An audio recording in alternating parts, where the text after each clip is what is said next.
The arrival of the Scifi collective. The Earth had been at peace for centuries. Its people had focused on exploration, innovation, and understanding their place in the cosmos. Little did they know, their peaceful existence was about to be interrupted by a force from beyond the stars. The Scifi collective, a race of towering, iridescent aliens, had cast their long, looming shadows over Earth's major cities. Their fleet, vast and awe-inspiring, hung in the sky like gleaming, crystalline ornaments, massive and unyielding in their presence. At first glance, they seemed impervious to any defense Earth could muster. Supreme Commander Vexor, the leader of the Scifi collective, watched the planet below with a sense of smug satisfaction. His flagship, the inevitable Victory, hovered high above the Earth's surface, its panoramic view screen providing an almost perfect view of the conquest unfolding. Vexor was every bit the epitome of Scifi arrogance.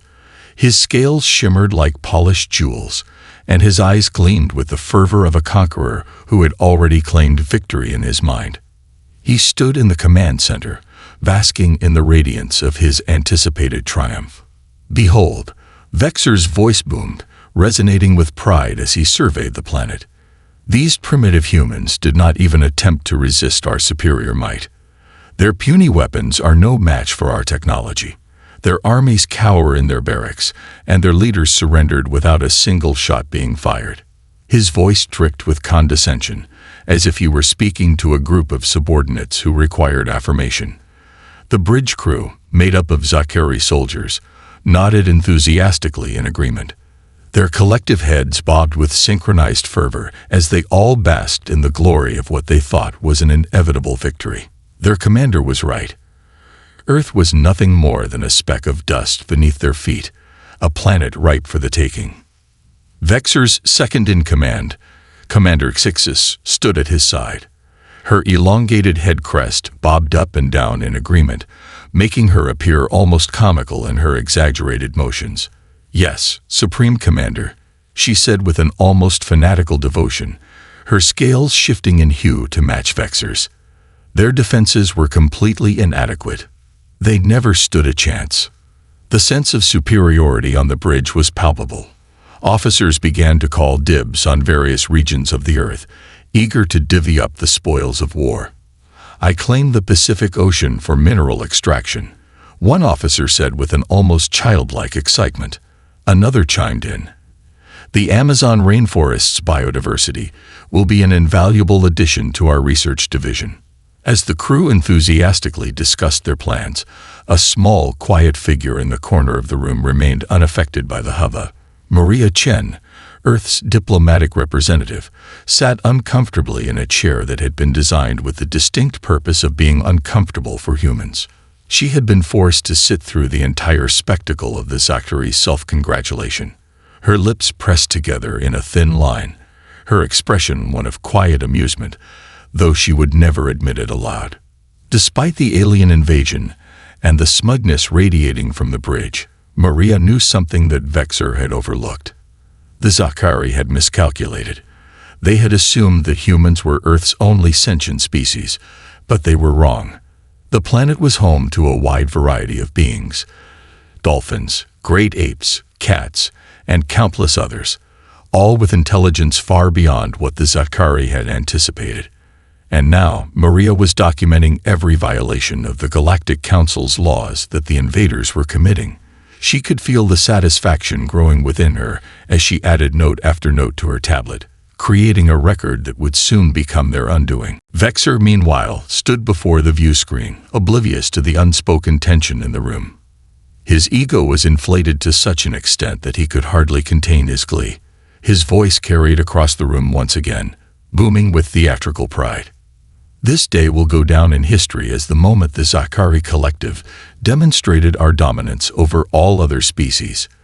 We shall stand above all others." Behind him, the bridge crew had already lost interest in his speech. Some had pulled out their data tablets, reviewing resource allocations. Others were drafting preliminary budgets for their new territories, already marking down the vast wealth that would soon be theirs. Maria glanced down at her own tablet and, with a small smile, pressed the send button. Her message, which had been labeled "Reasons Why Reading the Fine Print Matters," was now on its way to the Galactic Council. She couldn't help but feel a sense of anticipation building inside her. This moment would soon reveal its flaws. Vexor and his fleet were so certain of their victory that they hadn't even considered the consequences of their own arrogance. For 6 months, Earth's diplomatic channels had been focused on one key issue: a species' right to resist invasion based on sentience. The Galactic Council had made it clear that any species capable of demonstrating self-awareness, problem-solving skills, and complex social structures was granted protection under intergalactic law. Maria knew the Zakari had overlooked that, and as the days passed, she could already see the cracks in their plan beginning to form. Vexor, in his blindness, had assumed Earth's only defense was humanity, but he was about to learn the hard way that Earth was not just human. Earth was a collective, a community of species that had evolved together. Each one had its own strengths, its own methods of resistance. Maria adjusted her posture in the uncomfortable chair, stifling a chuckle. The next few days were going to be far more entertaining than she had initially anticipated. As Vexor continued to boast about his victory, his words grew more and more detached from reality. "This is the beginning of a new era," he declared, spreading his arms wide, as if presenting a trophy. "The Zakari Collective will rule the galaxy, and Earth will be the first of many planets to fall before us." Maria raised an eyebrow, but remained silent. She had heard enough. The laughter would come later. For now, she focused on her tablet, her fingers typing out the final notes. Her message had reached the Galactic Council, and she was ready for what would come next. Vexor, still oblivious, stood tall, his arms wide in an exaggerated gesture of victory. He had no idea that the rules of intergalactic warfare were about to bring his conquest to a crashing halt. This was just the beginning, but the real fun was about to start. The Galactic Council's oversight. 6 months before the invasion began, Maria Chen found herself seated in a grand, almost surreal chamber, the Galactic Council's headquarters. The room, a blend of ancient cosmic design and sleek, modern technology, was vast beyond measure. Its walls shimmered with the light of distant stars, casting an ethereal glow over the proceedings. The hum of intergalactic life buzzed softly around the chamber as representatives from countless civilizations gathered, each representing their species with an air of profound importance. At the center of this spectacle was Supreme Commander Vexor. He stood with an air of supreme confidence before a massive floating holoscreen displaying detailed invasion plans. His long, iridescent scales shimmered with every movement, and his cold, calculating gaze swept across the assembly. The Zakari Collective had conquered countless worlds before, and today he felt assured that Earth would be no different. "Honored council members," Vexor began, his voice deep and commanding. "We, the Zakari Collective, have analyzed Earth thoroughly. We have seen their primitive technology, their meager weapons, and their resistance, or rather, their lack thereof. The time has come for Earth to join the greater galactic community, and under our guidance, it will thrive." Maria, seated far across from the podium, clenched her fists under the table. As Earth's diplomatic representative, she had prepared herself for this meeting for months. Her role was to observe, record, and raise any issues regarding the invasion's legality under galactic code. Vexor, however, seemed to have no such regard for protocol. His arrogance hung thick in the air as he laid out his conquest plans with flair. He zoomed in on Earth's geopolitical map, outlining various regions he intended to claim. The smugness was palpable. "We have assessed their defensive capabilities," Vexor continued, "and our conclusion is simple. They are unprepared for the might of the Zakari fleet. Their primitive human leaders have no understanding of true power, and thus they will surrender without question." Behind him, his holoscreen began displaying increasingly complex battle plans, complete with color-coded zones, arrows, and various interstellar tactics that had worked on countless other planets. Vexer seemed to revel in the beauty of his strategic genius, but his oversight was glaring. He had completely disregarded the existence of Earth's non-human sentient species. Maria's hand shot up suddenly, interrupting his flow. The room fell silent. Every single gaze turned towards her, but Vexer merely narrowed his eyes, clearly irritated at the disruption. He had no patience for those who interrupted his carefully rehearsed speeches. "Supreme Commander," Maria began, her voice steady and clear, "before you proceed with these plans, I must ask, have you thoroughly reviewed the Galactic Code, specifically the section on sentient species rights?" Vexer blinked, caught off guard by the unexpected question. His scales flickered momentarily, shifting in a color that suggested mild confusion. "What are you talking about, human?" He scoffed, his tone dripping with dismissiveness. Maria calmly slid a datapad from her sleeve, projecting a holographic document into the air. It was the Galactic Code, the sacred text that governed the conduct of all intergalactic civilizations. With a few swift taps on her tablet, the relevant section appeared in the air above the podium, and a soft, bureaucratic voice read out the text for all to hear. Section 1. Subsection A. Any species initiating warfare or conquest must declare formal intent of warfare against all sentient species inhabiting the targeted planet. The words hung in the air like an impenetrable wall. The entire council fell into a quiet murmur. Vexer's scales twitched, the universal sign of an alien trying desperately to process an idea that hadn't occurred to them. "Sentient species," Vexer repeated, his voice lowering with growing uncertainty. "But we declared war on humanity. They are the dominant species of Earth." He turned back to his projected map, as though trying to find solace in the data that had worked for him so many times before. "Humans are Earth's dominant species, therefore this rule doesn't apply to the rest of the planet's life forms." Maria's lips curled into a small smile. She could hear the flaw in his logic already, and she had anticipated it. "Actually," she interjected, "the Galactic Code defines sentience as the ability to demonstrate self-awareness, problem-solving capabilities, tool use, and complex social structures. It is not just limited to the dominant species. In fact, it applies to all species that meet these criteria on a planet, not just one." A ripple of astonishment passed through the room. Several council members, representing species from distant worlds, leaned forward, intrigued by the implications of Maria's statement. Vexer, however, was now visibly agitated, his previously calm demeanor cracking under the pressure. He muttered, "Impossible. Earth's animals are primitive at best. I've seen the footage of their so-called dolphins and apes. They can't possibly pass the sentience test." Maria, feeling the weight of the moment, stood tall. "Perhaps you've underestimated Earth's biodiversity, Supreme Commander. The dolphins, for example, have demonstrated remarkable intelligence. They have a deep understanding of complex mathematics and even have their own social networks based on cooperation. The great apes are renowned for their use of tools and their intricate social structures. And let's not forget the cats. Oh, you'll find their cleverness to be rather surprising." The council's chief administrator, a being made entirely of radiant light, chimed in. "Maria is correct. It seems that the Sci-Fi collective has overlooked this detail in their calculations. Earth's other species, those which are not human, are indeed sentient by galactic standards. You have not declared formal war on them, which means, under the Galactic Code, your conquest of Earth is illegal." The tension in the room rose to a palpable level. Vexer stood frozen for a moment, his mind racing to reprocess the information. He had never considered the possibility that Earth's animals might be protected under galactic law.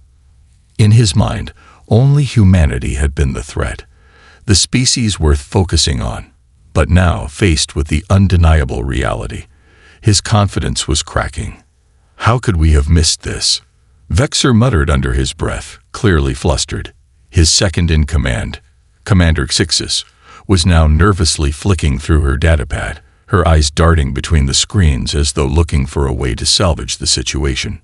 Maria's eyes sparkled with a mix of amusement and determination. She could see the fallout begin to unfold, knowing that her work as a diplomat had just begun. "The Galactic Code is quite clear," she said softly. "I'm afraid this invasion will not proceed unless you comply with all rules and regulations.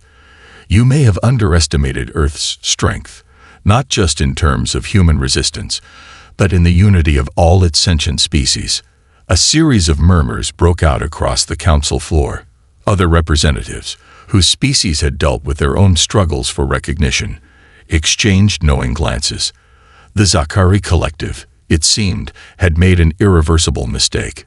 Vexer, now visibly sweating and tense, shot a glance at Maria, his earlier smugness nowhere to be found. "Fine," he said with forced composure. "We will review our position. But you can be sure that Earth's so-called resistance will not stop us. We will see this through." Maria simply smiled, her fingers still gently tapping her diapad. "We shall see, Supreme Commander. We shall see." The atmosphere in the council chamber had shifted. What was once a room filled with diplomatic formalities and routine discussions now felt like a space of anticipation, where something far bigger was about to unfold. The fate of Earth was no longer in the hands of its human leaders alone. It was a battle that would be fought on a galactic scale, involving all of Earth's species, from the oceans to the forests to the cities. The invasion of Earth had just become far more complicated than Vexer could have ever imagined. But that was just the beginning. The Dolphins' clever move. The Sci-Fi collective had underestimated Earth's inhabitants, as they continued to parade their supposed superiority, boasting about their technological prowess and unchallenged military strength. Maria Chen watched with a quiet sense of satisfaction. She knew, however, that the true strength of Earth didn't lie in weapons or warfare. The power of Earth's resistance was in its diversity, its biodiversity. Humanity might have been the first to make contact with the stars, but it was the other species that would soon prove to be humanity's greatest allies, and none were more capable, more clever than the Dolphins. Maria had already sent messages to Earth's top research facilities and scientific leaders, instructing them to prepare for an unprecedented defense. The Dolphins, long recognized for their intelligence and communication skills, had been following Earth's situation closely. They were not passive creatures. They had been observing the galactic movements with increasing interest, especially once the news of the Sci-Fi invasion reached their undersea world. Dr. Clixon, a renowned dolphin scientist and a leading expert in fluid dynamics at the Atlantic Institute of Science, had been conducting research that was not only groundbreaking but crucial for Earth's survival. For years, he and his team had been working on developing a quantum computing system, using the natural properties of water and wave dynamics. The Dolphins had intuitively harnessed the power of fluid mechanics in ways that even human scientists had never imagined. For Dr. Clixon, the invasion was not just a challenge, it was an opportunity. Using their advanced understanding of wave equations and quantum mechanics, the Dolphins had devised a method to disrupt the Sci-Fi fleet's communications and navigation systems. They had developed a type of underwater quantum computer that could send disruptive signals across vast distances of water, creating interference patterns that would jam the alien fleet's systems.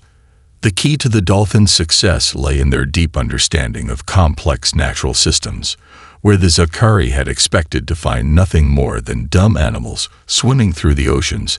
They had inadvertently stumbled into the most advanced form of problem-solving and technology that Earth had to offer. The Dolphins, with their keen intellects, had turned the oceans into a battlefield. Maria received a discreet message from Dr. Clixon, one that outlined the Dolphins' breakthrough. Their quantum computing system, which they had been quietly testing for months, was ready to be deployed. The Dolphins were prepared to interfere with the Sci-Fi ships, rendering their advanced technology useless in the vast underwater expanses of Earth's oceans. Maria couldn't help but smile. The Dolphins, always so graceful in their movements, had turned the very element of water into their weapon. She could already hear the panic in Vexor's voice when he realized that the oceans, once considered Earth's weakest link, had become an impenetrable fortress. The first sign of resistance. The Scifi fleet had already started its invasion in full force. Ships hovered ominously over Earth's cities, their crystalline exteriors gleaming with menace in the sunlight. The streets below were chaotic, with citizens fleeing from their homes and military forces scrambling to mount a futile defense. But despite the alien presence, the world had begun to rally. Maria, in her role as Earth's diplomatic representative, had been involved in countless meetings with global leaders. But as she looked at the screens showing images of the invasion, she knew that this was no longer about politics or strategy. It was about survival. And Earth's survival would not be determined by how many tanks or missiles they had. It would be determined by their ability to adapt and rely on each other. The first sign of the Dolphins' resistance came when Vexor's flagship, the inevitable Victory, suddenly experienced an unexplained malfunction. The ship's sensors flickered as if caught in an electrical storm, and its navigation systems went haywire. For a moment, the crew on the bridge of the ship went silent, exchanging confused glances. "What's happening?" Vexor demanded, his voice sharp and angry. "Report." Commander Xixis, his second-in-command, looked at her screen with growing anxiety. "Sir, it seems that our systems are being jammed. We're receiving interference from an unknown source. It's coming from the oceans, specifically the deep waters off the coast of the Americas. It's unlike anything we've encountered." Vexor's scales twitched with frustration.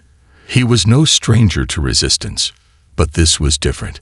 His fleet was designed to withstand the most advanced countermeasures, but this was something beyond even his understanding. He had known about Earth's oceans, but never had he anticipated them as a threat. Maria, meanwhile, was watching the unfolding events with a sense of both urgency and calm. She knew that the Dolphins had initiated their operation. They were in full control of the situation, their quantum computing systems sending waves of disruptive interference throughout the oceans. The Scifi's advanced technology was no match for the Dolphins' natural understanding of the water and the principles of fluid dynamics. Vexor, now realizing that something was wrong, ordered his officers to escalate their efforts. "Activate the emergency protocols," he commanded. "Find out what's causing this disruption and eliminate it immediately." But despite his orders, the damage had already been done. Every attempt to recalibrate their systems was met with failure. The interference from the oceans was relentless, and the Scifi fleet found itself completely incapacitated in a way they had never experienced before. The Dolphins' victory.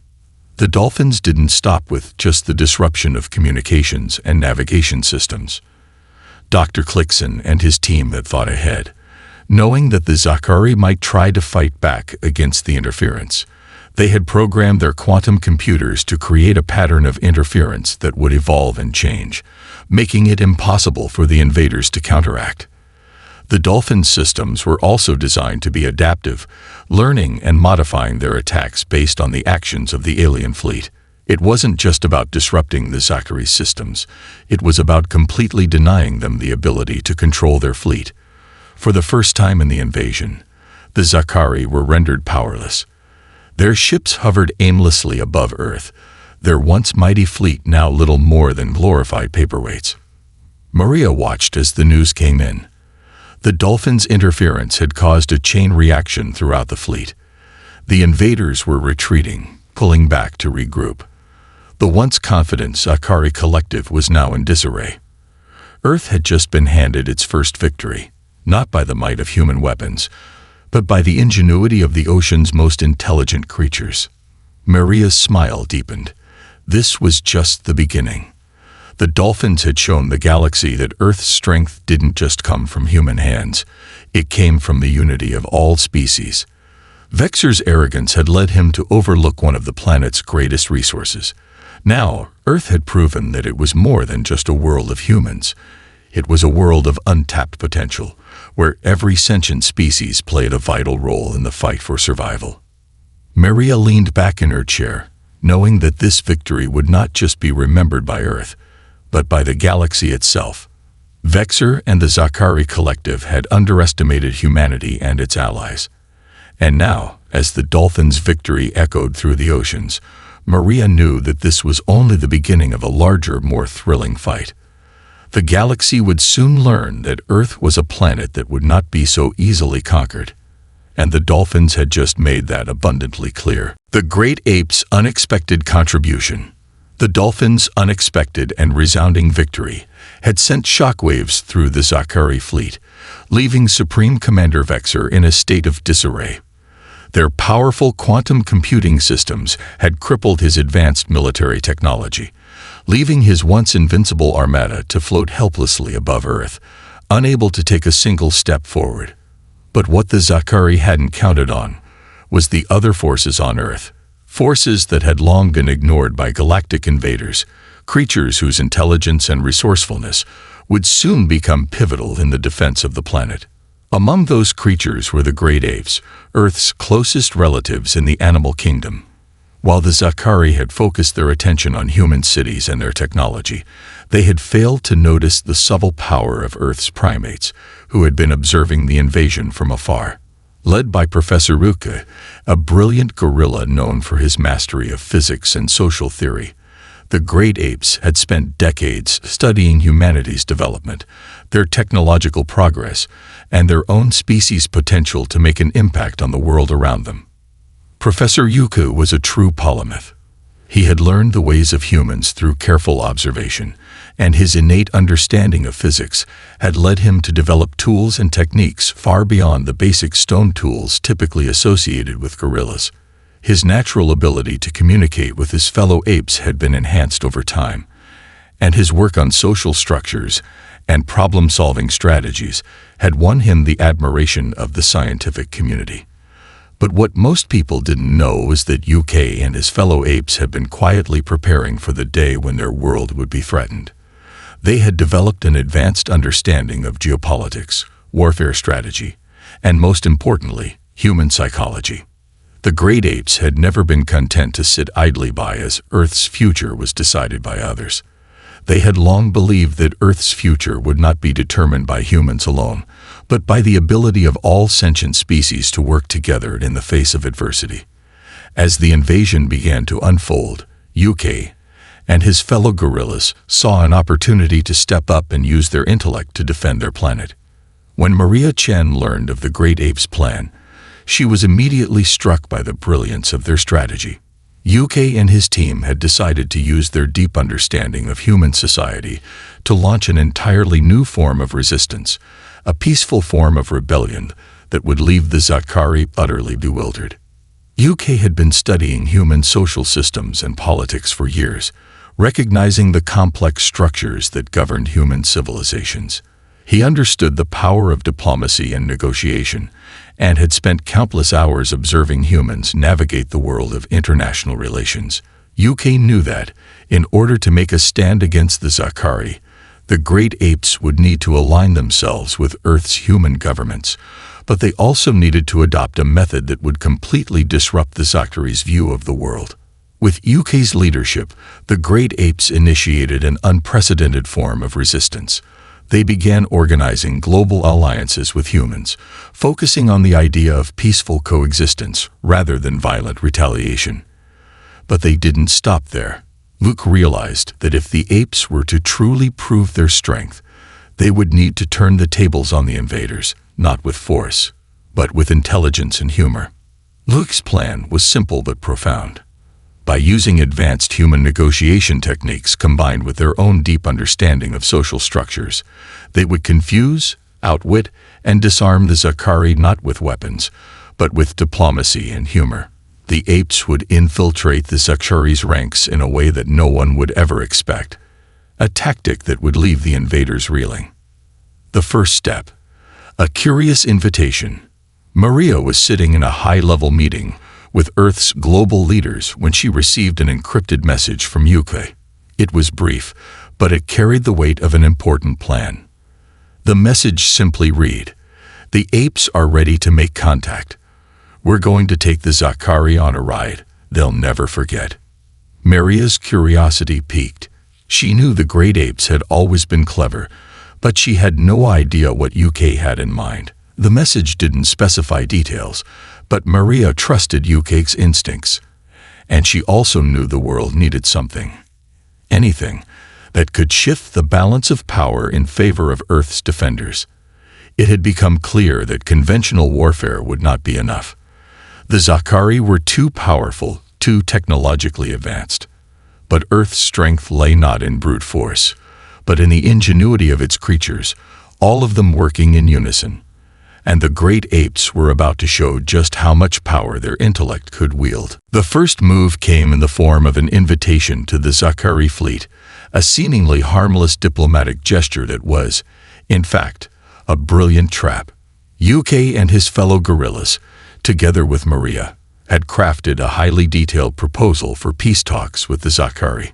The invitation was cordial, appealing to the Zakari's supposed desire for order and hierarchy. It offered to begin a dialogue on terms of mutual cooperation, allowing the Zakari to establish a diplomatic outpost on Earth where they could communicate freely with the great apes and humanity. The invitation was sent via encrypted channels, and as it reached Vexor's fleet, he read it with a mix of suspicion and disbelief. What kind of species would offer peace talks while being so clearly under siege? He couldn't understand the motivation, but arrogance won over curiosity. He, like the rest of the Zakari commanders, saw humans as weak, incapable of understanding true power. The thought of being invited to peace talks only deepened their belief that they were already in control. Perhaps they're afraid. Vexor mused aloud to his commanders. Or maybe they're attempting to delay the inevitable. But Commander Xixis wasn't so sure. Why would they offer peace when they're clearly losing? This doesn't feel right. Vexor dismissed her concerns with a wave of his hand. It's a trick. A stall tactic. Prepare the fleet for the next phase of the invasion. But UK and the apes had anticipated this response. The invitation wasn't meant to be accepted immediately. It was meant to disorient the Zakari, to make them question their assumptions about Earth's inhabitants. It was the first step in a much larger strategy. The great apes' first encounter. The time for diplomacy was now upon them. The first meeting between UK and the Zakari was set to take place on a neutral planet, a location chosen for its geographic isolation, where the invaders would have no advantage over the apes or their human allies.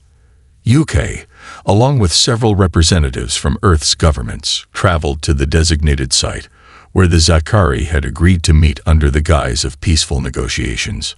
When the Zakari arrived, they were met by a delegation of great apes, all dressed in finely tailored suits and briefcases, walking with a mixture of confidence and solemnity.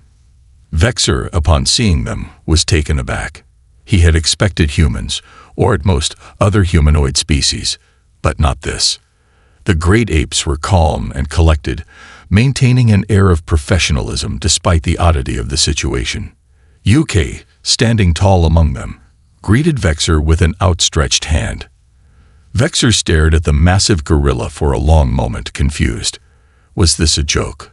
Supreme Commander Vexor, UK said in his deep, resonant voice, "It's an honor to meet you. I hope we can find common ground today, as all sentient beings should." Vexor blinked, unsure how to respond. "Common ground," he stammered. You speak like humans." Luki smiled warmly, and with a touch of humor added, "Well, we've spent a lot of time studying your species, Commander. We found humans to be quite intriguing, but we've also learned a great deal from their social structures. We believe you might benefit from understanding them a little better as well." Vexor's scales shifted from purple to a faint green as his confusion deepened. He was now utterly unsure whether to laugh or rage. What is the meaning of this? Is this some sort of mockery? Luke's smile widened. "Oh, no mockery, Supreme Commander. Just a small gesture of understanding. We want to discuss your future here on Earth, your role in this planet's ecosystem. The last thing we need is another war, don't you agree?" The Zakari commander, now visibly flustered, took a step back. UK's words were clever, well-crafted, and laced with subtle layers of strategy. This wasn't what Vexer had expected. It was unsettling. UK had successfully used diplomacy, humor, and psychology to throw the Zachary off balance, and he hadn't even gotten to the real plan yet. The infiltration begins. What Vexer didn't realize was that this was just the beginning of a much larger game. UK and the apes had studied the Zachary far longer than they had been willing to admit. It wasn't just the apes who were involved in this plan. Every species, every sentient being on Earth, was now playing its part, and it was the great apes' unique understanding of social dynamics that had turned the tide of the war. The Zachary had underestimated Earth, and now they were about to learn just how wrong they had been. The cat's surprising role. If there was one thing that Earth's defenders had learned since the arrival of the Zachary collective, it was that underestimating Earth's non-human species was a critical mistake. The dolphins had already shown their immense capabilities, and the great apes had proven that intelligence and diplomacy were just as powerful as brute force. But there was one more force on Earth that had been quietly observing the invasion from the shadows: the cats. These creatures, often dismissed as aloof and whimsical, had their own plan for Earth's defense, and it was one that would catch the invaders completely off guard. Cats, like many of Earth's species, had their own form of intelligence. It wasn't based on physical strength or advanced technology, but on wit, resourcefulness, and an innate understanding of their environment. Cats had lived alongside humanity for centuries, and in that time, they had learned how to manipulate their surroundings to their advantage. Whether they were taking control of a chair, a sunbeam, or a human's attention, cats knew how to get what they wanted. But when the invasion began, it became clear that the cats had learned more than just how to get comfortable. They had learned how to get involved. The first sign of the cats' involvement came in Egypt. The Zachary had decided to establish a base in one of the country's ancient temples, assuming that it would be an ideal location to set up operations. After all, the ancient structures had been abandoned for centuries, and the aliens figured the humans wouldn't mind a foreign military presence in their cultural landmarks. But the Zachary were in for a surprise. As soon as they began setting up their equipment, the cats of Egypt, led by a particularly clever Siamese named Bastet, decided to intervene. At first, it seemed like typical feline mischief, swatting at cables and knocking over small pieces of equipment. But what started as a series of playful pranks quickly escalated into something far more significant. The cats weren't just knocking things over, they were systematically disabling the alien systems. Every time the Zachary attempted to set up a new device, one of the cats would push it off a high ledge or bat it into an unreachable corner, rendering it useless. The most astounding part of this sabotage wasn't just the cats' ability to dismantle alien technology. It was their method. They weren't simply causing chaos. They were using their natural agility and intelligence to disrupt the most crucial parts of the Zachary's operation, understanding the function of the devices they encountered and disabling them in a way that would be impossible for any human to replicate. It wasn't long before the Zachary realized they were being outwitted by creatures they had written off as nothing more than pets. Commander Vexer's frustration grew with every report. "What is happening down there?" he demanded, his voice rising in exasperation. "Why are our systems failing?" One of his officers spoke up. "It's the cats, Commander. Every time we set up a base, they interfere. They've somehow figured out how to disable our equipment. It's like they know exactly where to strike." Vexer's scales darkened with irritation. "Cats," he muttered. "Why didn't we account for them?"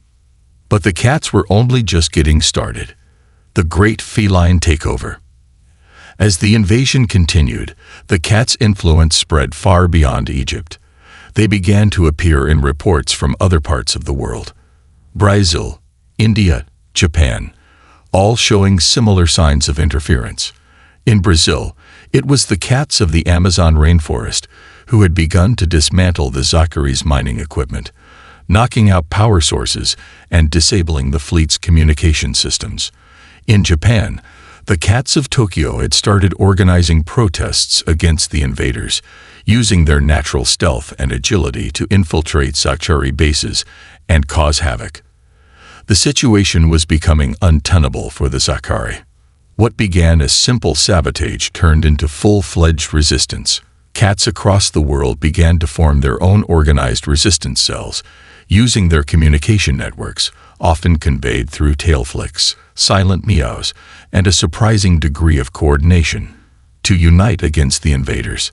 Every time the Zachary attempted to set up new equipment, the cats would strike, rendering their technologies useless and forcing them to waste valuable time and resources in repairs. The problem for the Zachary was that cats didn't need complex strategies or advanced tactics. They simply relied on their natural instincts. They didn't need a command center or a fleet of ships. They used their agility, stealth, and wit to outmaneuver the technologically superior invaders. The more the Zachary tried to suppress the cat's actions, the more the cats seemed to adapt, learning from their every move and continuing to outsmart them. It wasn't just the cats in the wild either. Urban cats, domestic cats, had joined the fray.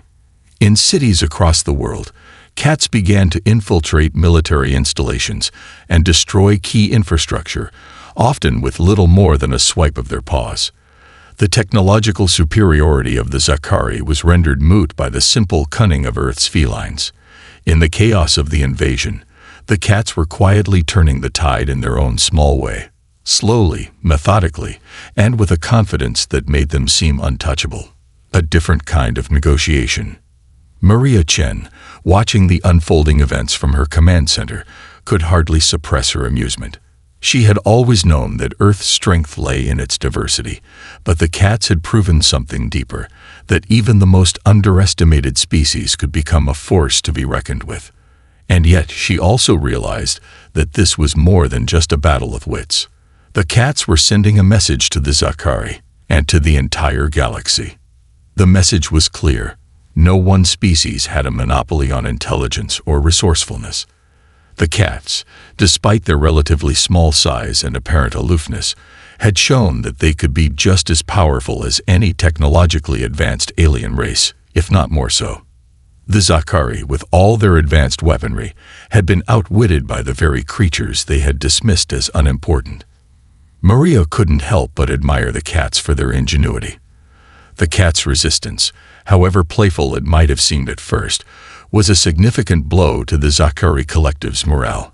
They had underestimated Earth, not just by overlooking the dolphins and great apes, but by assuming that humans, and only humans, could be a threat.